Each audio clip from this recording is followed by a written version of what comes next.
2 months had passed since the divorce, and I was still trying to adjust to the silence of my empty house.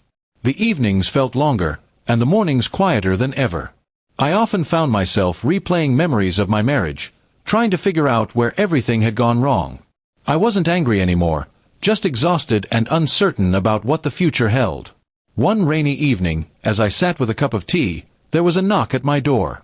I wasn't expecting anyone, and visitors had become rare since the separation. When I opened it, I froze. Standing there was my ex-wife's younger sister, Emma. She looked nervous, clutching her umbrella, her eyes avoiding mine as though she wasn't sure if she should be there. "Can I come in?" she asked softly. I hesitated but stepped aside. It was strange to see her here. Emma had always been polite to me during my marriage, but we were never close. The weight of our shared history, the broken marriage with her sister, hung heavy in the air as she sat down. She explained that she hadn't come to stir trouble. She said she had been struggling with guilt, knowing things about the marriage that I didn't. My stomach tightened, and I braced myself for what she might reveal. I thought the divorce had already closed that chapter, but apparently there was more hidden beneath the surface. Emma admitted that my ex-wife had been unfaithful long before the separation. She had tried to warn her sister, telling her it was unfair to betray me, but her words had been ignored.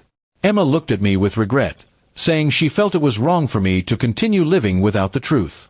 Her voice trembled as she confessed everything, and I could see the burden it had placed on her. Hearing the details left me stunned. I had suspected lies, but I never had proof. I had chosen to walk away peacefully, thinking the love had simply faded. Now I realized my trust had been broken long before the papers were signed. Anger swelled in my chest, not just at my ex-wife but also at myself for never noticing. Emma reached across the table and said quietly, "You deserved better." I couldn't stay silent anymore. For the first time in months, I felt seen, not as a failed husband but as someone wronged. Her honesty brought a strange mix of pain and relief. Pain for the betrayal, relief for finally knowing the truth. The conversation stretched late into the night. She spoke about how my ex-wife had changed, becoming selfish and careless with the people who loved her. She admitted their relationship as sisters had suffered too. Emma seemed weighed down by the choices her sibling had made, almost as if she carried part of the blame. I thanked her for her courage. It wasn't easy to stand against family, and I could tell she had struggled before coming to me. She looked at me with sincerity, saying she wished I could finally move forward, free from the questions that haunted me. Her visit, though unexpected, felt like a turning point. But that night, when the door closed behind her, something inside me snapped. All the months of restraint, of trying to be the bigger person, suddenly felt like weakness. I couldn't stop picturing the lies, the nights my ex-wife had spent away, the smirk on her face during our last argument. My hands trembled with rage I thought I had buried. I decided I couldn't let it go. The next morning, I drove to my ex-wife's house without a plan, just a burning need to confront her. Emma's words echoed in my head as I knocked on her door. When she opened it, the shock in her eyes was immediate.